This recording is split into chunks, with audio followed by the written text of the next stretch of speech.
Samson, What is it? the governor's on the phone for you. Tell him I'm in an interview. Okay. We're missing something. You're still thinking about that murder, aren't you?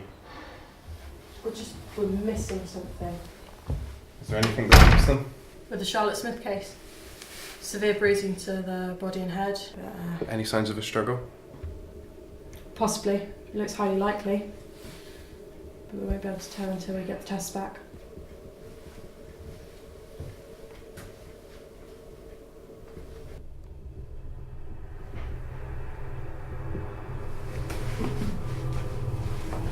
What are you doing?